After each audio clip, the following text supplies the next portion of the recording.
Good evening, folks. It is finally Wednesday. You're over the hump, and you are listening to the Empower Hour with me, Don Wyckoff. Now, if you did not know, the purpose of this show is to teach people that it is never too late, and it's certainly never too early to make positive life changes, to take a different path, connect to your passions, and live your life to the fullest while staying true to who you are. Now, joining me tonight, Mr. Garrett Smith, an advocate and a civil rights leader in the fight for equal rights and justice. He is with the Center for Community Alternatives. And before we get into this, I actually wanted to read. How you doing, Garrett? It's good to see you. I'm Thank you good. for joining me. Are you in Italy right now, man? Yes, sir. Yes, I am. You are. Okay. Wow. All the way from Milan, Italy. Jesus, this Yeah. show is getting so much cooler by the year, man. Okay, so I'm going to do a little reading here, folks. The reason is because it kind of sets up the precedence for why we're having the discussion we're going to have today. And what this is a former judge's call to eliminate mandatory minimum sentencing laws. This is by Nancy Gertner. She was a former judge and a senior lecturer on law at Harvard University. So please pay attention, listen to what she's saying here, as this will open our discussion. She writes, "There is no other way to put it. In my nearly 2 decades on the federal bench, I presided over a system of mass incarceration. While I strove to do justice, too often mandatory minimum sentences laws transformed my role from judge to a cog in the wheel, requiring prison terms that were unfair, unjust, and disproportionate. I sentenced young people to mandatory minimums without regard to the substance abuse I saw, the mental health treatment they needed, the trauma they had almost universally suffered, and the impact on their families and communities of disappearing them into cages for years or decades. Now, while on the bench, my colleagues and I did what we could do to address America's failed experiment in mass incarceration. But it wasn't enough. We expressed our objections in articles in open court in U.S. versus Vasquez. My colleague, Judge John Gleason, was especially direct. As a result of the 5-year mandatory minimum, there was no judging going on at Vasquez's sentencing. The prosecutor's refusal to permit consideration of a lesser sentence ended the matter, rendering irrelevant all the other factors that should have been considered to arrive at a just sentence. We were not able to consider the facts before us. We were just clerks signing our names on a dotted line. Our horror stories could continue. One of the men I sentenced lost his parents to prison and drugs. At 14, he lived on the streets and dealt drugs to purchase school supplies for his siblings. By the time he reached adulthood, he had a record that triggered a mandatory minimum sentence of 10 years, and there was nothing I could do about it. That is why I support the passage of the 3 bills that aim to address injustice in New York's sentencing laws: the Eliminating Mandatory Minimums Act and the Second Look Act and the Earned Time Act.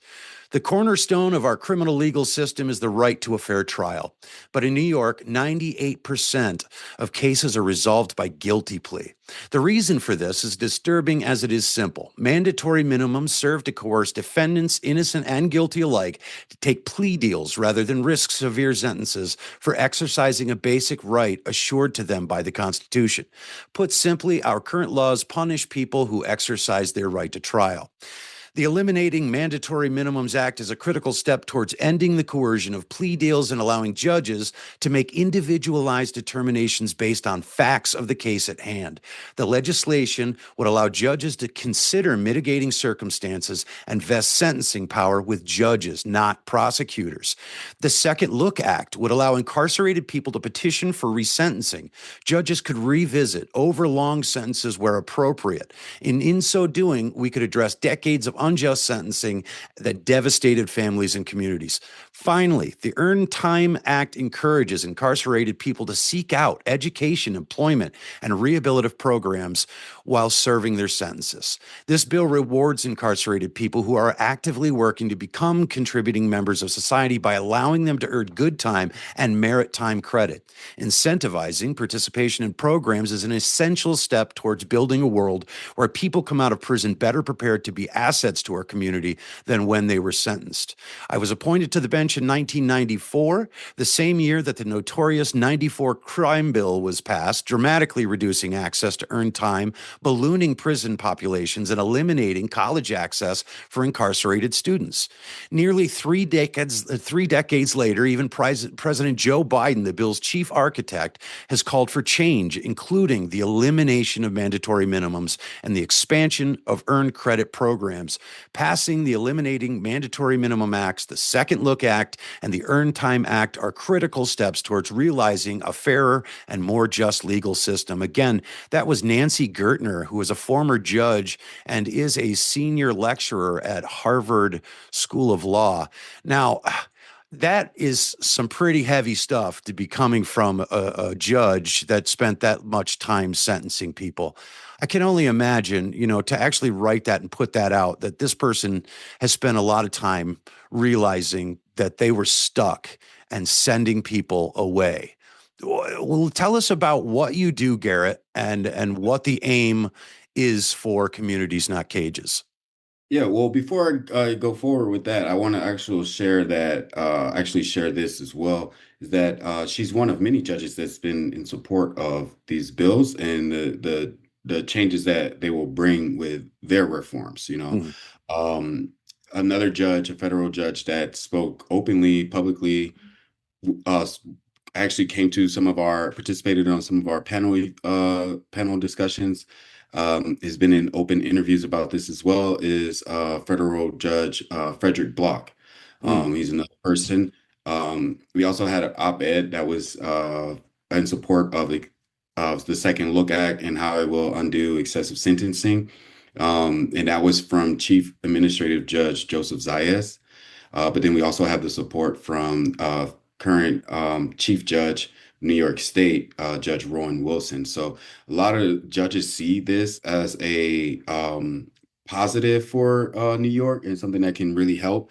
I always say it's like stop the bleeding. It's Yeah. like stopping the meat grinder from continuing. But to go into me and just like what we do and what I do, what my campaign is about, what our campaign is about. So my name is Garrett Smith, obviously, and I'm the statewide organizer for the Center for Community Alternatives, CCA for short. CCA, just to give a brief context, because CCA is pretty expansive with the services that we provide and the work we do in the community. But it started in the 80s and it started around reentry, focusing on reintegration, and then also, as well as people who was dealing with substance addiction. Because, in the 80s, that was like a height of a lot of, the war on Crack drugs and was yeah. happening. It was a lot. It was crack. It was, also the residuals of heroin, because the decade before that was heroin, so it's Yeah. like Yeah. you have that happening where a lot of people were being incarcerated for having a addiction to a chemical substance. And then in that, you've seen the inhumanities in that, where a person that's a user is being sentenced as if they are a big time drug dealer. And CCA started out of that with trying to fight against that and really provide supports and services for people who are getting caught up in that type of systemic oppression. But then from there, what started to happen is, as you're and again, you might be familiar with this from the peer perspective as well, like just with providing peer support. As you start to work with a person, you start to realize it's more than just this one thing. Mm-hmm. It's more than just this area that's impacting their lives. So you start to try to help in all these other areas too. Think of like the 8 dimensions of wellness, so to speak. Yeah. Yeah.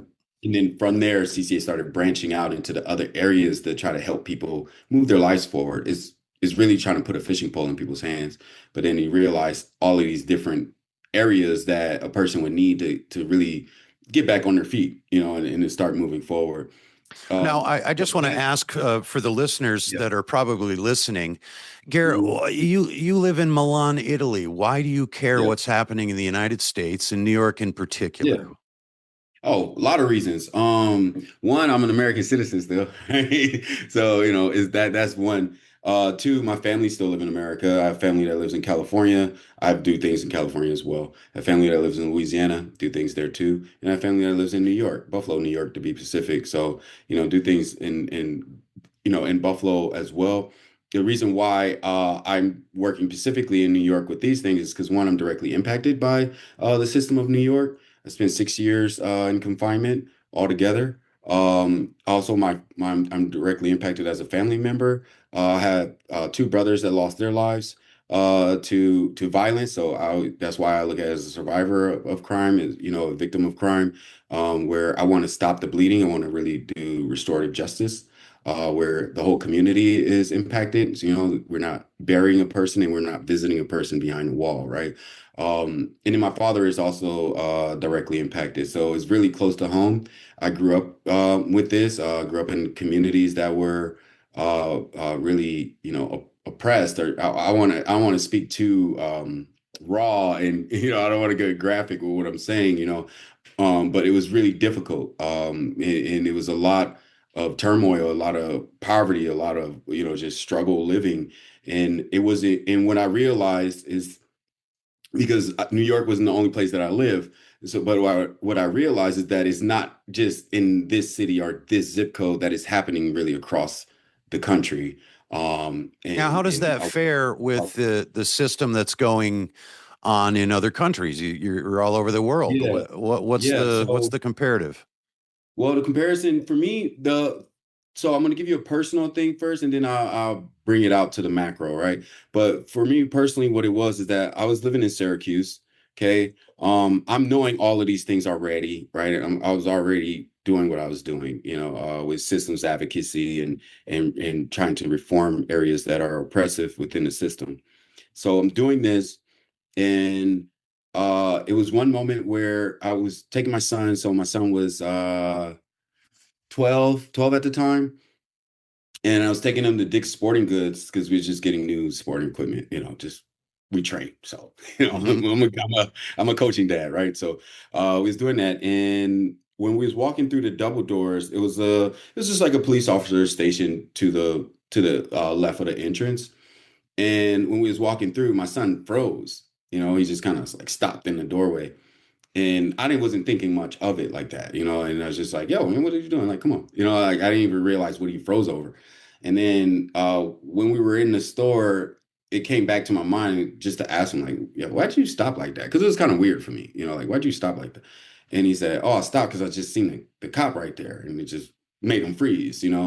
And for me, as a black father growing up in America, that was the aha moment where I'm like, okay, it's settling in on him because I never had like pushed to my son where it's like, oh, be afraid of the cops and the boogeyman type of Yeah, talk yeah. with police. Um, I always told him just use common sense and be, just a normal thing, and have, respect for authority, those type of things. And just as being a father and setting authority in general, it gives him that understanding of respect and authority. So for me, it was like, wow, even though I'm doing all of this, it's still settling in on him to be scared of the cops. You get what I Right. mean? You see what I'm saying? Oh Like yeah, it man. didn't matter like what I was doing. It was like because again, the public perception, I'm battling against what's shown on media. It's like it's a lot. It's a lot. So, but I knew because I traveled outside the country a bit, so I knew life wasn't like that. Like I knew that like also, law enforcement wasn't like that in every country. It's really not a reality like that in a lot of other places. But when it was settling on him, that to me was like, I don't want my son feeling like he has to play defense. I don't want him to feel like he's being targeted, any of those things, because then it gives you that inferiority complex, where it feels like you always have to prove that you're doing something positive or prove that you're not a threat or prove that I didn't want my son to live like that. I didn't want him to Yeah. have that stress on his life. And given that he was young enough and I was seeing that, I was just like, went back to my wife. I was like, we gotta get out of here. Like because it doesn't matter how hard you move, because it's really inside the country. So you know what I mean? So it's Yeah. like if you live in California, you're gonna have the same experiences as if you were living in Louisiana or Florida or New York. So when I seen it like that, I was like, well, it's kind of Stockholm syndrome. So Yeah, that's too you personal, kind of man. just gotta escape it. So is that, but then I have family, I have people that I care about that's still in it, you know. So it's like it's not gonna just I'm not the type of person where like, well, I'm good, I got mines, I'm taken care of, so screw you guys, you Yeah, know. yeah. So it's like that. But then, you know, I want to put my children in a position where they can succeed, put them Yeah, in a position where they can thrive. And, you know, it's not just the criminal, like the criminalization of Americans are, you know, thinking of the police state, you know, when you think of America, but even the education system, you know, like American students are far behind when you hmm, think about the rest of the world, especially when you think about Western nations. Um, the foods, the chemicals that's in the foods, from high fructose corn syrup to all the stuff that Monsanto's can put in without that's right. labeling the ingredients. It's so many ways where our children are like targeted and, you know, hunted to be either a commodity, a That's prisoner, a exactly slave. right. Yeah, So I you're just exactly right. wanted to get away from all of that and really like live life to, you know, it's a model in my family that I try to abide by, which helped me make this decision. And it's, do you follow God's law or man's law? You know, Right. and if you follow God's law, you don't really need to worry about man's law because you're not doing anything to corrupt man. You know what I mean? Like it's Yeah, like you're yeah. living already a just life. So it was more of that that motivated my decision. You know, I came over to Italy a few times. My wife is Milanese. My children are bilingual, so it was a realistic decision for me. It wasn't like a pipe dream or some pie in the sky. You know, just pick a spot on the map and go. But it was for me. I seen that in the cards for me, and on my path, and it was a chance to really pivot my family to a better future. So And yet you still living in another country, you still want to make mhm. change in the United States. I assume, Yeah, you I know, make change here too. yeah, I'll and do you the know, same too. we've 'Cause- talked about yeah, this prior. We were a part of another group, yeah. and I don't know if you remember, but I also was incarcerated 6 years, Mhm. 4 years in prison in Elmira State Penitentiary.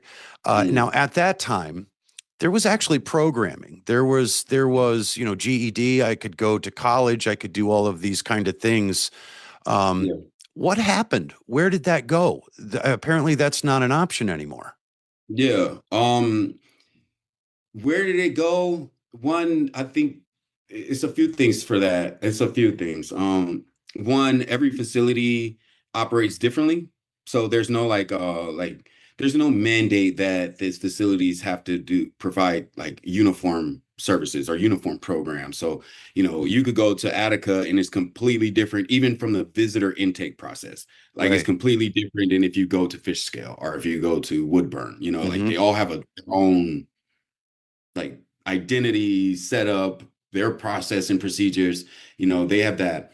The other thing that I think contributed to it is that is not as programs are not as man, I'm just gonna talk freely, man. You Programs are know not what? as That's what I attractive. want you to do. And you know what? Yeah. If harsh words come up that I can't put out Okay. today's show, I will beep them out. Speak freely Okay. because this is your time to let people know what the hell the problem is and what you Yeah. guys are doing to create a solution. Yeah. So really programs that help a person develop skills, develop, you know, higher education, you know, be an asset into the community, be productive members and, you know, be a pillar within their family and their community. That's not attractive for politicians. That's not attractive for people who need to be reelected. They feed off the ignorance of voters. You know, they hope that a voter is not informed.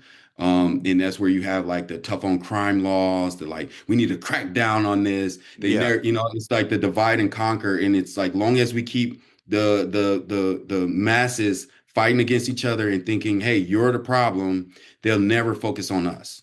You get what I'm right. saying? Yeah. Like, you know, so a lot of that where when it was being successful and you see the downsizing of the prisons where it was dropping, it was like at one point, New York State had over 75,000 people incarcerated in their prisons. And then you started seeing it where people were getting out through these programs, and then you start seeing the funding get cut on these programs. You get what I'm saying? Oh, So absolutely. they Yeah. started to do that.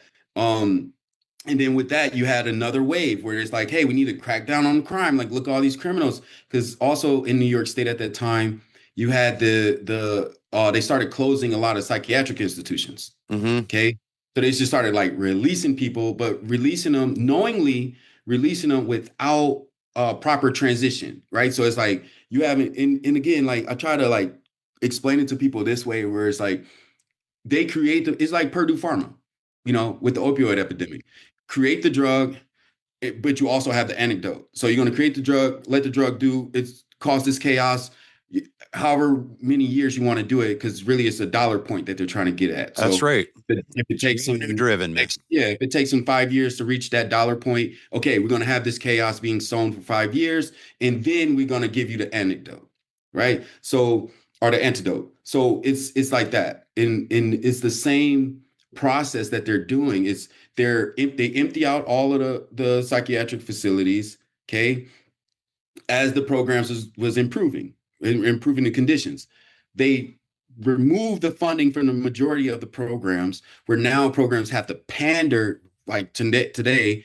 And I'm sorry to say it like this. That's why I'm gonna piss some people off, but it's just programs have to pander to the facility or the superintendent of the facility to try to provide higher education programs in it, right? To try to do that. And they have to go one by one to the different facilities. And then as they doing that, they got to try to scale up so they can have the staffing or the manpower to even do that.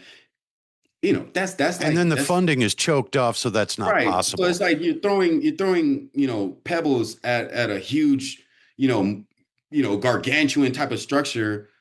You're only going to get a few in at a time, right? So they know it's not going to work like that. It's designed that way. I totally believe. It's designed that way. Exactly. It's designed that way. And then as that is slowly working, right, where it's like these one-offs, type success stories, as that's slowly trying to work, the whole time you're having where it's like, hey, look at all these looters, or look at all of these heinous people. But it's like, think about this, man. Like, and you've been locked up, right? So just think, if you were, you have people who are like idling in this type of purgatory state where you're like, they're not developing anything. Society's passing them by. Their family is dying or moving on with their lives because, what you're going to do, you could, you get discouraged from even visiting the person, so all of these things.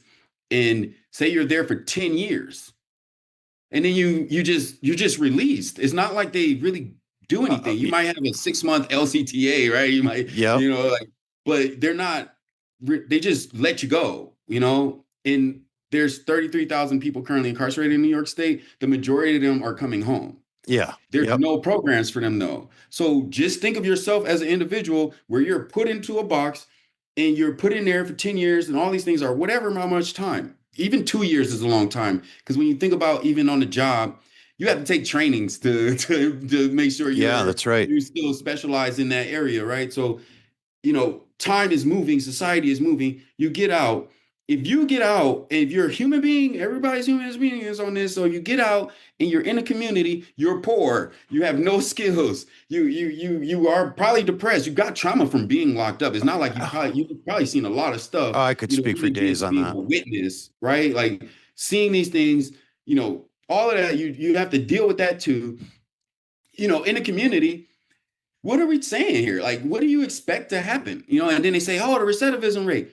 Well, first 6 months a person get out, they're most likely going to reoffend. Well, what do you think? Yeah, exactly. Let's use some common sense. Like, what would you expect to happen to that's like when they say, oh, the vets that come back from the war and they shell shock and they do this and they do that, but then you don't tell them like, oh, the VA didn't help them at all. They didn't have no transitions, no supports, no therapy, none of that stuff set up for them. And then they crash out. And you're like, well, how did they crash out? What happened? That's right. Like, do you know what happens in war? Like, what do you think happens over there? What do you think is really going on? So it's like you don't give a person no supports and then you expect them to do something, like be positive. Forget all the things that happen to you. Dude, I love what you're saying. I hope the listeners will just take a second to realize something, okay? I'm going to have you run the stats in a minute, but I do want to read something. When it comes to brain development, the prefrontal cortex is the last major brain region to fully mature. It governs high-level executive functions, including impulse control, long-term planning, risk assessment, emotional regulation, complex decision-making, prioritizing consequences versus immediate reward. Now, prefrontal cortex maturity age. Check this out, listeners. Most contemporary neuroscience converges on the same range. The prefrontal cortex reaches full maturity between the ages of 25 and 30. Now, how many of the people that you were with when you were locked up and I was locked up were locked up at the age before that, before they could really be? So, I mean, again, we're selling this in science. We're teaching this in our schools. We know through the education that those decision-making processes are absolutely not formed fully until we're 25 years old minimally.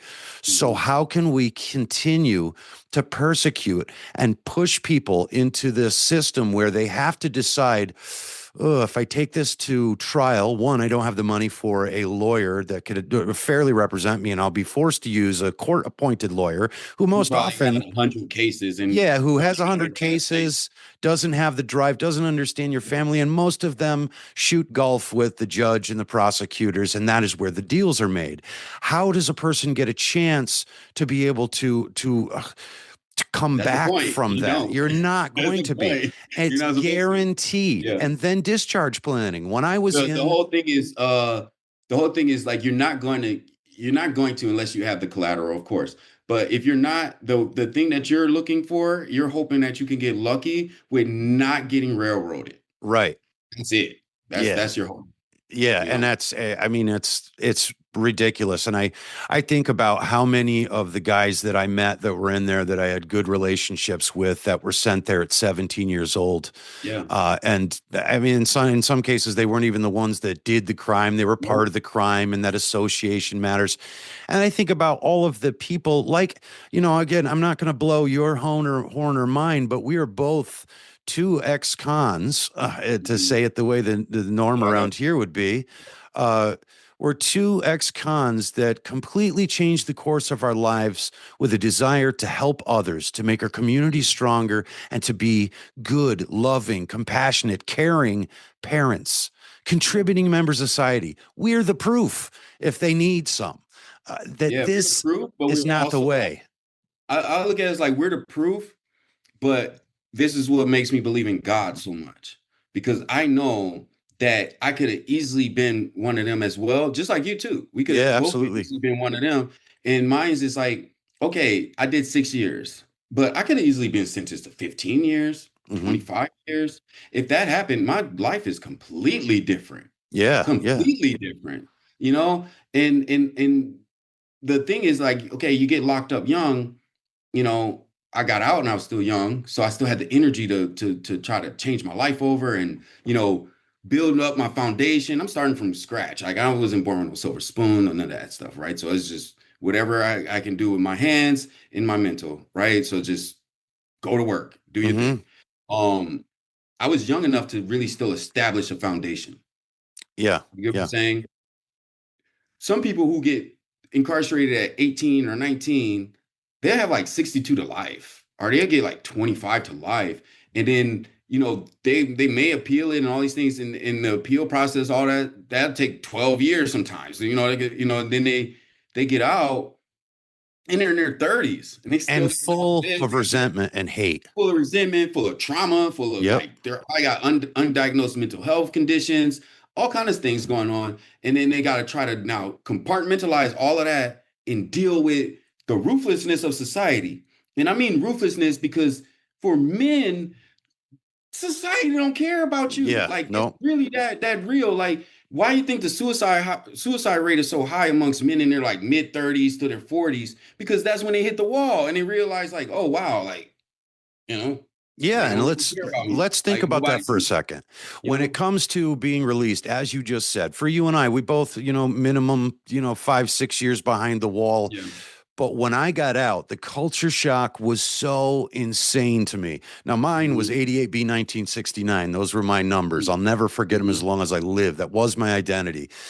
But when I got out, dude, just even holding coins, the paper money, seeing a tree, being able to walk into a store, Yeah. just I wasn't prepared for all that freedom. I was almost not comfortable because I hadn't been taught how to think for myself, how to negate or how to negotiate the community that I was being released into. And I certainly was not given the tools. I was sent right back to the same place. I committed the crimes Yeah. to the same family.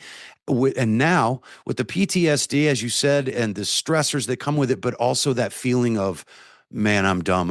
It's like I'm time traveler. I came here from, 1980s and I'm now in the Right. 1990s and I don't know how things work. That Then right you there have that sets it shame to up. be the one that asks for help. Yeah, now it's impossible to you feel inferior even more so, not only because of the sentence, but because you're so behind the ball on how things work. It's Mm. just not fair. Now, as we're talking, I know a lot of people are going to start to think about, oh, well, yeah, this is that jail reform thing. This is where they're just letting people out Yeah, of without course they bail. do that. Can you Yeah. differentiate what the difference is between that and what your agency is working to forward? Well, we support bail reform 100%. And the Hmm. reason why we support bail reform is because we understand what it really is about. A lot of people was like they were misinformed, or they let the media, the media does what it do. Yeah, yeah, yeah. If you watching mainstream media Follow news, the this, money and that, you'll this, realize that, every media right? stream is owned by somebody with an agenda. Come on, it's only like three media companies That's that exactly right. like, so come on. So my thing is, with bail reform, the biggest trick that they pulled on everybody was saying that you can't set a bail for anyone. Okay. Judicial discretion is an important factor into this, which means that the judge can look at this person. Okay. They can look at the mitigating circumstances. They can look at their criminal record, all these things, and they could make they actually make the determination if a bail should be set for this person or no bail should be set for this person. Hmm. Okay. That's up to the judge. Yeah. They did not do that at all with bail reform. They'd say, "Oh, the judge can't do it," or they'll say, "Oh, the DA doesn't apply because they just gonna get released anyway," or they just give them an appearance ticket because that's a lie. That's not the way it goes. It's always based on the judge. But if you have people who are trying to sabotage it because people run on being on tough on crime, like that's their bread and butter. Like Literally, it's DAs will revenue say they have driven. a 90+% conviction rate because that's how they get reelected. Because they're saying it's a conviction rate, which means these are people who are found guilty of committing a crime. Okay. But what they don't tell you is that the majority of these people that they are having their cases over take plea deals because they know they don't want to get railroaded. They can't fight it. And they Most don't have people the, take a yeah, the deal before means, the trial. lawyer. They Right. don't have a lawyer. Most people don't even make it to the discovery stage, which means that do you have the actual evidence to take this person to court? People don't even make it there. They take the deal. Yep. Okay. Yeah. Bail reform was to stop part of that as well. Okay. Where it's like, don't just have a person languishing in jail just Yeah. because that's a tool that the DAs use to get this person to take a deal. Hmm. So they could say, like, you could have it where again, they could say, hey, I have this 90+% conviction rate, but if you look at all the cases, they probably only took in two or three people to trial. Yeah. You know what I'm saying? Yeah. So Yeah. the rest of Right. the people they just forced into a Oh, it plea. is set up to take the deal, man. That's in the sports world, that's Pat Staten. That's Yep. cheating. Yep. You're inflating your numbers. Yeah. You That know, is so absolutely so they right. need to keep that going. So every time you see a progressive step forward, you see it get rolled back. You see it get pushed back. And it's because you're messing with their money, the way that Yep. they make money. The majority of people make money off of another person being either a slave, according to the 13th Amendment, a commodity, which is basically just using you as labor in the community. You're living check to check. You hear stuff like that, where you like living check to check, or you can't move because if you move, how you gonna get another job? So you're kind of like stuck, just like being a worker earner type person. You're not really you slaving away most of your life and not realizing it. Like you ever hear about people who have like a bunch of vacations stored up because they never take vacations Yeah. I'm because they one of always them. work. Always working, right? That's Yep. you get turned into a commodity. And then you have professional patience, which is a person who basically is like, your entire day is circled around like services, receiving services, which is meaning that somebody is getting paid off of your social security number, somebody getting paid off of you being on Medicaid, all these like reimbursable services. You waking up in a supported housing apartment, and then you're going to, a drop-in center, or you might go to an outpatient clinic, and then you go to this psychosocial club, and then you go back to your supported apartment. Like the whole day was spent around somebody else making money off of you through a service. Yeah. So, a lot of people are getting, converted into that, from some form or fashion. My thing is that I look at it as like, I want to go to the bottom of the bottom, because what I learned in systemic advocacy is if you pull from the bottom, everybody else start to benefit as well. Like, how they talk about like trickle down economics, Yeah, stuff like right. that. Yeah, we got to But lift my people thing up, is man. pulling from the bottom, because if you help the person at the lowest at the lowest end, it automatically pulls up everyone else. You get what Yeah. I'm saying? Yeah. So And provides that's what we don't where have, we're at. hope. Hope. Yeah, And now I want to talk about there's hope and self-reliance. That's yeah, those. you got to have the tools for the self-reliance, and that's the Yeah, problem. If they take away those opportunities, well, they can look at the people and say, well, they didn't take any initiative in why you doing didn't any just of pull these things. yourself up by the Yeah, bootstraps? exactly. Right. Yeah, yeah, It's ridiculous. And people say things like that. Oh, there's prisons that have programs and they should be doing better. No, they don't. And the they don't. average community member If the does not programs are understand that. mandated. Yeah, they don't know that when they go to voting polls because the news doesn't make it important enough. They don't connect the social economic impact of it, or the fact that what we just read through, the fact that most of the people that are sentenced, and I'm saying most because it is usually young youth Yeah, that are being charged before they're even fully young. developed in the prefrontal cortex, and then just leaving them there to Can I anger, say to two things for fester. you? Yeah, go Can I ahead. say two things for you where it shows you that it's happening in real time? Okay. So right now, okay, so there was a bill that was passed and signed into law. It's called Raise the Age. It was back in like 2019 or Hmm. 2018, right? It's basically saying, hey, New York State, you cannot try teenagers as adults because of the brain development. Yeah. Okay.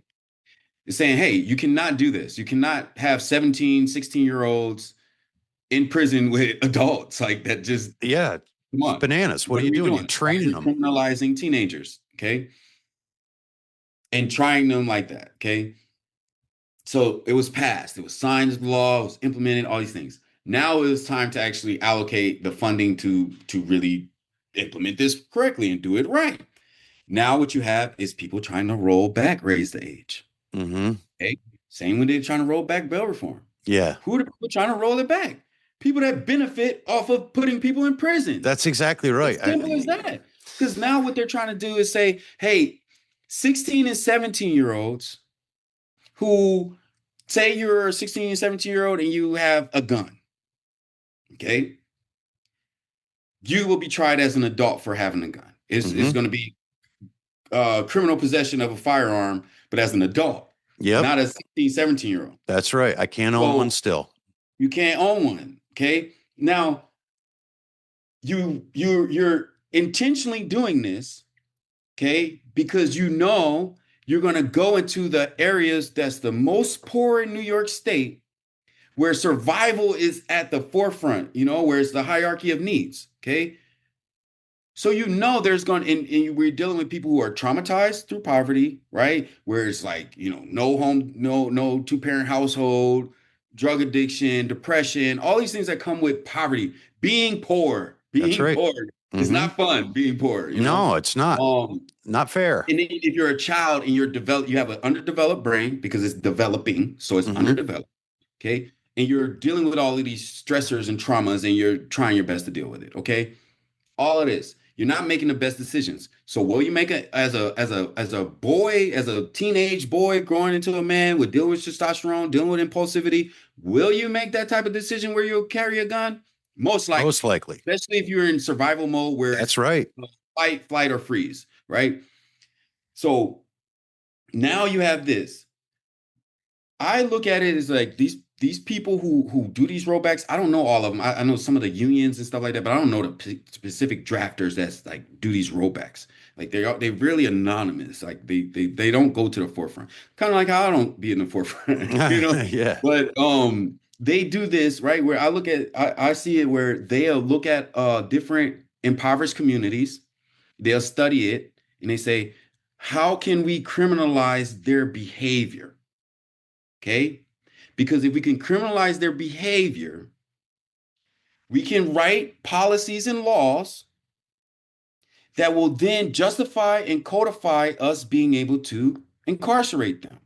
Okay? Because we could say, hey, with this raise the age amendment here about if you're 16 and you're caught carrying a weapon, even if you don't have a prior conviction, but you're 16 years old, you have a weapon.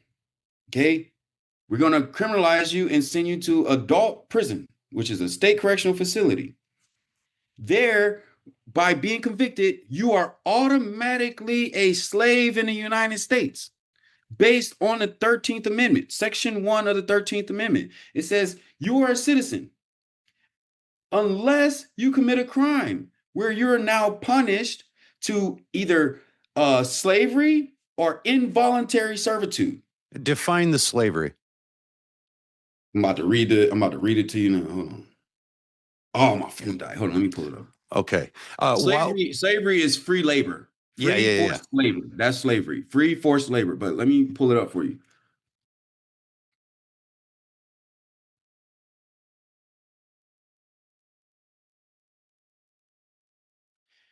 The 13th Amendment, Section 1 of the United States Constitution, abolishes slavery and involuntary servitude, except as a punishment for a crime for which a person has been duly convicted. Okay? Do you know how many people don't even know that exists? A lot of people, bro. A lot of people don't know that exists. Why do you think I'm not in the country? A lot of people don't know that exists. That's why America always vote against abolishing slavery worldwide. America's the only first world Western nation that votes against it. Yeah. It's a reason. Because if you vote for it, you now have to change your constitution or change this part of your constitution because you're practicing slavery. Yeah, well, we don't like amendments, right? Bro, yeah, through amendments, through change, or you could just graft that out. You don't even have to have that. That whole part in there where it says except as punishment for a crime for which a person has been duly convicted. Bro, this is sneaky behavior. Oh, the reason why it's sneaky is because I have this in here. You're free. You're free to live your life. Okay. Now what I'm going to do, I'm going to study what you're doing, and I'm going to say, okay, he's doing this, this, and this. I'm going to make it illegal. Now, I'm not going to tell you that it's illegal. You won't even know. You know how you're going to find out? When you're getting arrested. That's when you're going to know. Yeah. Okay? Because check this out. I tell this to people all the time. How many bills passed this session in New York State, 2025 session? I have no idea. Do you know how many bills passed last session? Nope. No. You see what I'm saying? Oh, yeah. 900 passed in 2024 and 1,200 passed in 2025. I only know about like 7 of them. I was going to say, I know the ones that affect. I had the policy and I can articulate it. I can comprehend it. Most people do not know what laws are being enacted. That's right. They don't know. That's right. Most New Yorkers don't know how many bills were passed. Yep. They don't pay attention to that. Why? Because they keep you working, keep you busy, keep you distracted. It's no different than when I'm in Italy, right? One of the things they joke about is the Colosseums. Because the Colosseums is the way, if you give them bread and circus, you can do everything. Whatever you want to do. Yeah. That's right. No, you can do it right in front of their face. They won't even know. Yep. That's exactly right. So when you look at this, and you can see the whole history of it, the 13th Amendment was put in place in 1865. What was happening in 1865? Yeah, the same. So now you have from 1865 to 77, you have the black codes. Okay, that's where it was like, think of it as it's like say you're poor, right? You're poor. If you're Irish, Chinese, it was a lot more than black people, but they did the black codes because they focus on black people the most because you're at the most bottom. So then anybody else that get caught up in it, you just get caught up in it. Yep. But they call it the black codes. So they do this. You live in the shanty side of town. right? It's segregated. It's still segregation during that time, right? So you live in the shanty side of town, but you work for the factory. Okay, you're just a worker for the factory. The factory is on the other side of town. Okay, now I'm gonna make a law where I make this town a sundown town, a sundown town. Okay, which basically means if your black ass is walking down this street anytime when the sun is down, so if it's 8 o'clock and you walking down the street to get home, I don't care where you're going, that's vagrancy laws you're violating, that's trespassing laws you're violating, and that's listening laws that you're violating just for walking down the street at night. Okay, I don't give a damn about you coming from the factory. Okay, now you go to prison for that. Okay, that's what they talk about, the chain gang, convict leasing, all that, right? You can go to prison. Now what I'm going to do is I'm going to go to the factory, the boss, the crony capitalist, and I'm going to say, hey, you see how you paying all these poor white people to work in your factory? And you see all these poor white people are unionizing and try to get better pay and they want health care now. These people want health care. You see what I'm saying? Yeah. I'm going to go to that person. I'm going to say, I got all of these convicts. I got all of these inmates that I'll let you have them and you could work them as much as you want. Just give me a baseline contract for it, where you just got to pay me out this set amount and you give it to me as a superintendent of this correctional facility. And I'm going to lease my niggas to you. That's basically how because that's how they talk. You know people don't know what core craft is. I'm going to lease them to you. Yeah. You know what I'm saying? And now you was working at that factory before and you was getting paid. Now you working there and you ain't getting paid at all. Yep. And then the white people that was working there, they get pushed out. Yep. Okay. Because who's trying to pay you $5 when we got cheaper workers a day when I could just not pay this person anything? Yeah. I'm paying the dude over here who's going to help me keep this going.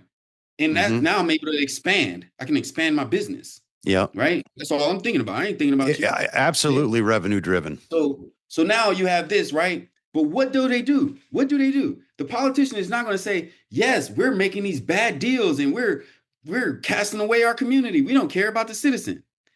They made it about the inmates, bro. That's what the convict league. So you'll have it where the white citizens who's getting forced out of their jobs, they started fighting against the inmates. They would go and raid the company and they would literally try to kill the people who are incarcerated. Because they're like, you taking our jobs. It's no different than today when they say the Mexican is taking my job. Yep. Yeah. You know what I'm saying? It's like, no, that's not what's happening. Don't play yourself. Like, you know, look, a good example of this with the convict leasing is what happened in Tennessee. Okay. It was a situation in Tennessee where the white community in Tennessee that was working at the factory, they started to unionize. And the factory was like, fuck that. You get what I'm saying? It was like, no, you hurting our money. You hurting our bottom dollar. Yep. So they leased incarcerated guys from the prison to work there. And there's a whole war, there's a whole battle that happened. The white community formed a militia and everything. And it got so bad that they had to bring the National Guard in. And then the governor came in. The governor that was a part of putting that in place, he lost the election. And then they put a new one in that said, hey, I'm going to fix all of this and all that stuff. And then guess what? They did it again. And then that whole community that formed a militia and then all the people was living in that town, it never recovered. That community was like, they just destroyed them. They never recovered. If you look at it today, it's just like, it was considered what they talk about when they say it's like the boonies now. It's like middle of nowhere now. But it was a prosperous community that they just destroyed it because people started to unionize and speak up. And, you know, and then they trick people where it's like, you're at the bottom and then you just got to fight against the other person at the bottom. Yep. But you don't realize that they laughing at both of y'all. Yep. You know, that it's really sick because the thing is been going on for centuries. Yeah. And what you just asked, that big question, it almost, I mean, it slapped me in the face because as an advocate for people with disabilities, I know of the laws that affected what I do and what I'm interested in. I had absolutely no idea.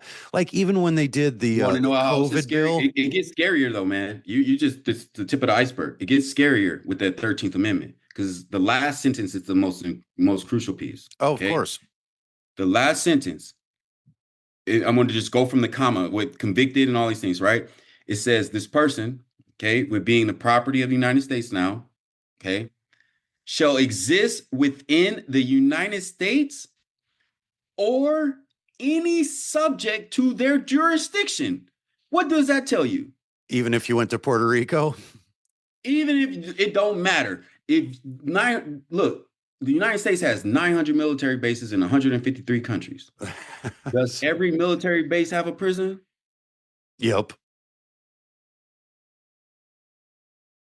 That the 13th Amendment allows for the United States to have a global reach with incarceration. Mm-hmm. You Because know, if this is you're so in the discouraging. jurisdiction, what does it take for you to have United States jurisdiction in another landmass outside of the 50, states? Yeah. You have to have a military base or embassy or, like those things that allows for United States jurisdiction. Yeah. So that reached. Well, It's I think for in order global for domination, man. in order for the average person to be able to be even educated, we'd have to be able to figure out a way to disseminate the information, the facts, the statistics. And Why do today, you think we're on a shoestring budget? and that's what I mean. The only way that we can do this is to do what I'm doing and what you're doing, man. Getting Yeah. it out, getting on these interviews and podcasts and start talking about it. It's when we Yeah, but start to I'm trying to talk show. about it to that degree, bro, to be honest with you, because I'm a father, I'm a husband, I Yep, want yep, to be a grandfather. You know what yep. I'm You want saying? to Like live life. I Yeah. don't, I'm not trying to be, you know, I get it. Trust me, I get it. But I'm not trying to be no martyr or no like I really want to see my grandchildren. Yeah, You get what I'm yeah. saying? Yep. So that's why I don't speak out like that. Like I'm doing this interview with you off of love because I know you Yeah. and I trust you in that degree. So and I want to build with you like that. But the majority of with the things that I accomplish or get done, I try not to speak on it because one, I feel like I lose my blessing as soon as I speak about it. Mm. But then two is I don't want to put a bullseye on my back or my children's back because what if they don't get me? They could get my children. Yeah, I mean? yeah, It's yeah. like, again, I believe white supremacy, global white supremacy is real. I don't think that it's a boogeyman delusion or anything like that. You see it all the time. You can see it right now with this. Like the 13th Amendment was put in place in 1865. What was also Yep. happening in Yeah. 1865? So yeah, Civil You War, know, just coming off the and end of slavery. yeah, Yep. and then all the laws that preceded, from redlining to dismantling the federal protections during Reconstruction. When unincorporated Black communities was developing. From the welfare state with that being put in place, and how that broke up the household because what is one of the requirements for welfare? You can't have the man in the house if he has if he has a conviction. Mm-hmm. The majority of Black men were being convicted. They were being hunted and convicted. So, I want to break something you down. see the tricks that they do, man. It's Yeah. like, Oh, I know that, man. I want to make. I want to break something down that will help yeah. illustrate why. People again traditionally the black citizens of the United States. We often say, there's no segregation. You can live where you want to live. But economics determine where you live. And now I want to give a little science background on something that works in our brain. It's called the Oh, the other thing I reticulating. wanted to tell you about the brain thing. Sorry, one other thing I wanted to tell you is that to make it where common sense, and just for people who may not even connected to the criminal legal system like that and don't know anything about it. If you have kids, most times your kids are on your insurance until they're 26. There's a reason for that. Yeah. Also, if you're trying to get a car for your kid and say it's his boy and a male and he has get insurance, his insurance is usually higher, especially under age 26. Yeah, It's a because they reason for know that. what the brain science They I just know. They read. don't want you to know, That's but they know. exactly right. That's exactly right. Well, I want to just explain to the people listening why it seems to be a disproportionate amount of black youth that are being sent to prison. And I'm going to break it down no other way than just science of the brain. There's a part in our brains, all of our brains. It's called the reticulating action system. That system is a group of neurons that are designed to help filter out what is important and filter out or filter in what's important and leave everything else that's not important. When you were talking about growing up on the streets and a person living in a low income household, dad's already been taken away. Money is the objection. We're objective. We got to make money, right? So the way this RAS system works, the reticulating activation system works, is whatever we deem important, our brain will help highlight that thing, whatever it is. So when your son, saw cops, it was already set up in his system, man, that this means threat. When a kid is growing up in one of those inner city situations, that RAS is going, I need to make money. You take a quick look around, the opportunities aren't there. White businesses aren't growing there. They're not doing those kind of things. That's intentional. And secondarily, these kids are connecting what's important and looking around at the opportunities. And what opportunities are there? Sell drugs. Man, you can make so much money. You can't believe it. So it's incentivized to sell these drugs because we've given you no other opportunity to work your way out of this deal. Oh, well, they got schools, they got programs. Oh, sure they do, but they're again in this segregated community of low income, lowly motivated, with no real examples of parental structure, and certainly not the faith or trust of the people that are supposed to protect us.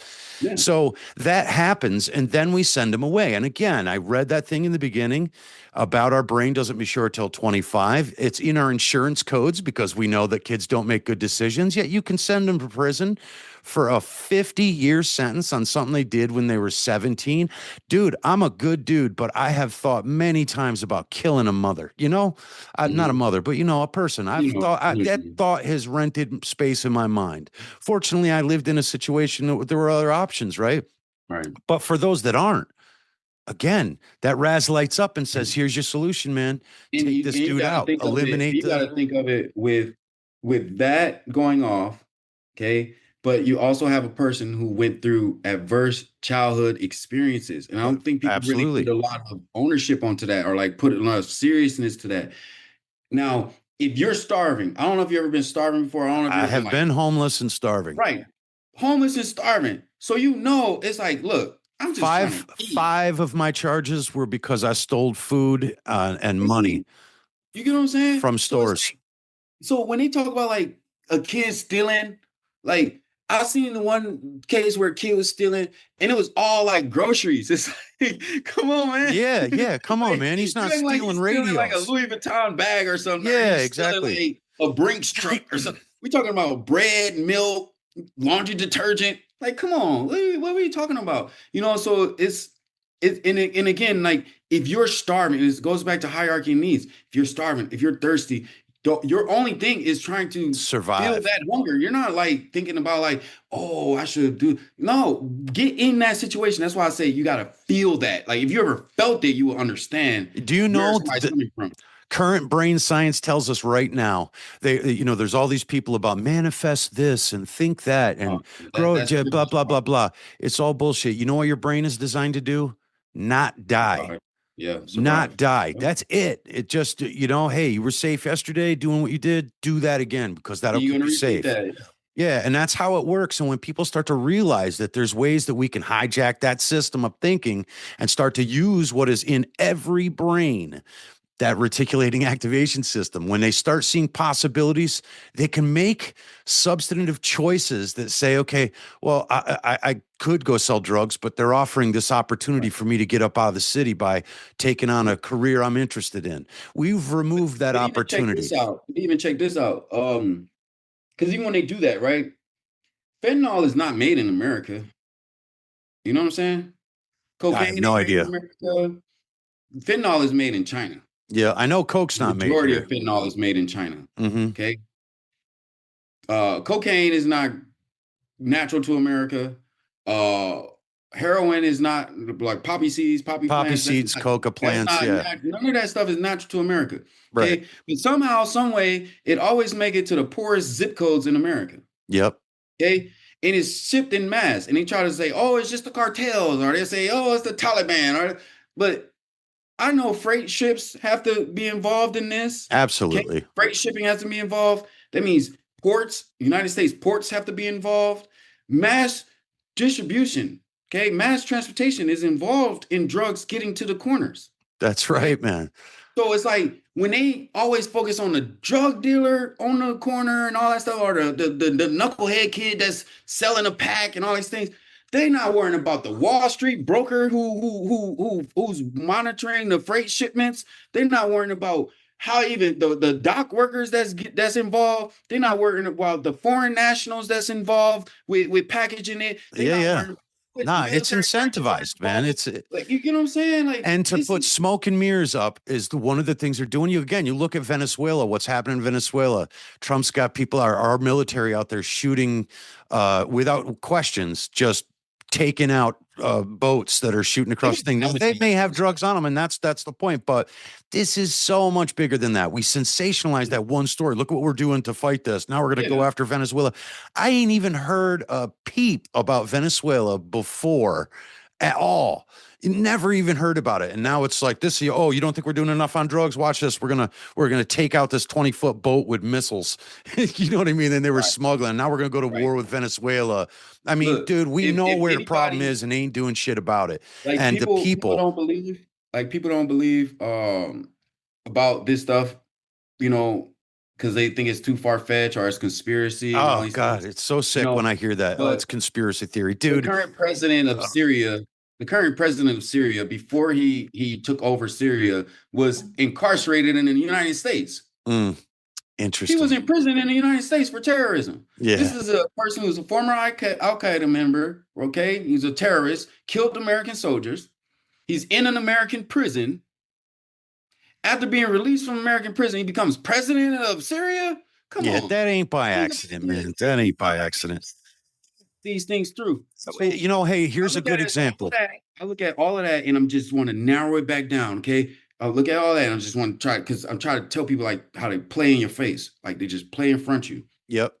and I want to bring it back because again, other countries, and let's just focus on the West. We ain't even gonna focus on BRICS nations or the East. We're not just the West, other Western nations. Mm-hmm. Okay, they don't have the level of drug addiction America has.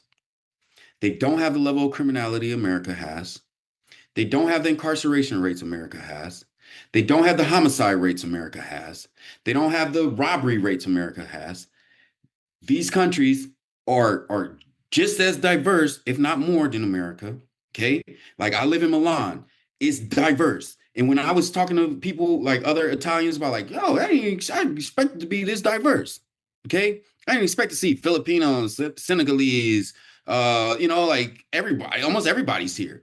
And they said, don't you know that Italy, Rome was New York City before New York City was even it's like, don't you think people was already coming here, migrating here, doing Yeah, things? yeah. Like it was already mixing.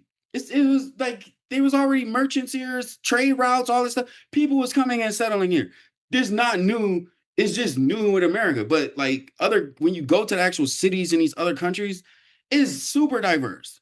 Yeah, Okay. it's actually very narcissistic to think we got it figured out as such a young country Right. when this country's been there thousands. Yeah, I mean, literally the rise and fall of Rome. We talk about that all the time, right? And history will repeat Yeah. itself. Well, maybe that's why they got some of the things figured out that we don't hear because we're young, Exactly. That's what they brash, talk about as well. arrogant.